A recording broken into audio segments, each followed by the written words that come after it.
पिछले दिनों में प्रशांत किशोर ने कहा कि आरजेडी को सरकार जनता ने चूज किया है विपक्ष में बैठने के लिए, एनडीए को सरकार चलाने के लिए और हमें सड़कों पर।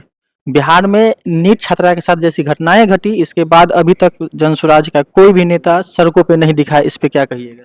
देखिए, बिहार में जो नीट छात्रा के साथ हुई घटना है, ये पूर्ण रूपेण प्रशासनिक की विफलता है और हमारे संस्थानों की विफलता है। ये जो घटना हुई, इसको बिहार सरकार के अलग-अलग संस्थानों ने, सबसे पहले पुलिस प्रशासन और हॉस्टल ने दबाने का प्रयास किया।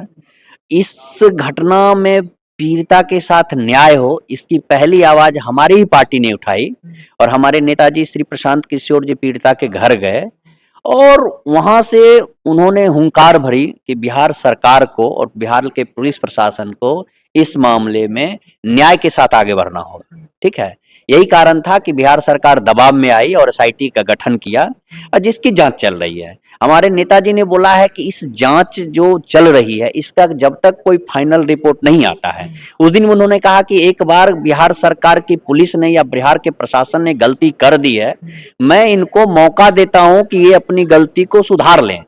यदि ये अपनी गलती को नहीं सुधारे, फिर हम आगे की कार्रवाई का करेंगे, चाहे वो न्याय व्यवस्था की तरफ से हो या पुलिस प्रशासन के ऊपर दबाव बनाने के लिए रोड पर उतर के, सड़क पर उतर के आंदोलन करने का हो, इन्होंने कहा है।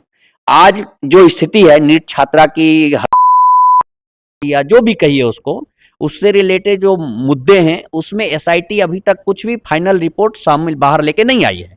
इन बिटवीन उसमें जो बातें आई कि उसके साथ पुष्टि हुई है, एफएसएल रिपोर्ट आई है, बाद में पता चला कि नीट की छात्रा वो मतलब माइनर थी, जिसके कारण पॉस्को एक्ट लगाया गया 18 दिन बाद।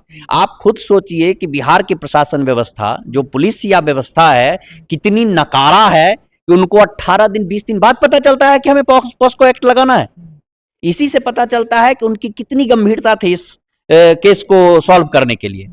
आप एक नरेंद्र मोदी जी को गाली पड़ती है, सम्राट चौधरी जी के खिलाफ कुछ बोला जाता है, गृह मंत्री जी के खिलाफ, आप 24 घंटे में पकड़ के ले आते हैं। और एक छात्र बहुत ही दर्दनाक, उसको पहले हॉस्टल ने दबाने का प्रयास किया, एक उसके बाद पुलिस प्रशासन ने उसको लिपापोती का प्रयास किया, हॉस्टल के साथ हॉस्पिटल में लिपापोती का प्रयास किया गया। ये एक समाज में संस्थान है, चाहे हॉस्पिटल को एक संस्थान के रूप में कहा जाता है, पुलिस प्रशासन भी एक संस्थान है और हॉस्टल संचालक के रूप में भी एक संस्थान है। ये सारे संस्थान यदि अपनी मौलिक जिम्मेदारी का निर्वहन किए होते, आज ये घटना इतनी खराब और बहुत विभत्स स्थिति में नहीं देखने को मिलती। एक तरफ नीतीश जी कह रहे हैं कि बिहार में महिला सशक्त हुई है और दूसरी तरफ लड़कियां सड़क पे आके कह रही हैं कि हम बिहार में सुरक्षित नहीं है। घर से कॉल आ रहा है कि बेटी तुम पढ़ाई लिखाई छोड़ दो, घर वापस आ जाओ। ऐसे में क्या कहिए? देखिए, बिहार में महिलाओं ने नीतीश जी को झोली भर भर के वोट दिया। नीतीश जी की सत्ता सुरक्षित करने वाली महिलाएं और बच्चियां, उनकी बच्चियां आज सबसे ज्यादा असुरक्षित हैं।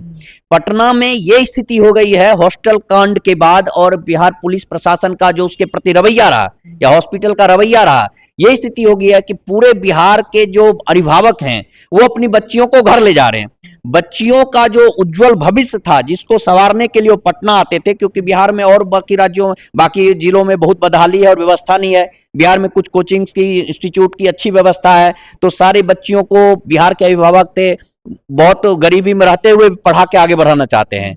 आज के डेट में यह स्थिति है कि जो बच्चियां अपना उज्जवल भविष्य को बनाने के लिए बिहार में, पटना में आई, हॉस्टल में रह के, ऐसी स्थिति परिस्थिति खड़ा कर दी गई इन संस्थानों के द्वारा, चाहे हॉस्टल संचालक हो, पुलिस प्रशासन हो या हॉस्पिटल वाले हो या नेतागण हो, कि ये सारे अभिभावक डर के मारे कि हमारी बच्चियां सुरक्षित रहे, इसके लिए उनको वापस ले जा रहे हैं, जिससे बच्चियों का भविष्य बहुत बुरी तरीके से प्रभावित होगा और उनका भविष्य बिल्कुल खराब होने वाला है। जो नीतीश कुमार जी, हमारे मुख्यमंत्री जी, महिलाओं के सशक्त होने की बात करते हैं, उनके उत्थान की बात करते हैं, उनके ही प्रशासन द्वारा इतनी खराब स्थिति पैदा की गई है कि बिहार की बच्चियां अपने उज्जवल भविष्य की जगह अपने बुरे भविष्य की तरफ धकेल दी गई है। और बिहार की बच्चियों का आगे भविष्य क्या होगा, क्योंकि इस माहौल में, ऐसे माहौल में कभी भी बिहार के अभिभावकगण बच्चियों को बाहर रह के पढ़ाने का हिम्मत नहीं जुटा पाएंगे, क्योंकि नीट छात्रा के साथ जिस तरह की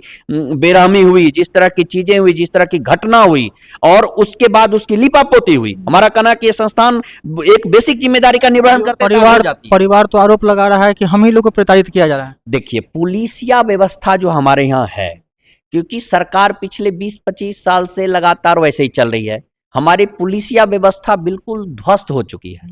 आप देखेंगे कि आप किसी थाने में चले जाइए, आपको कोई काम कराना होगा तो सबसे पहले आपसे पैसे की डिमांड की जाएगी।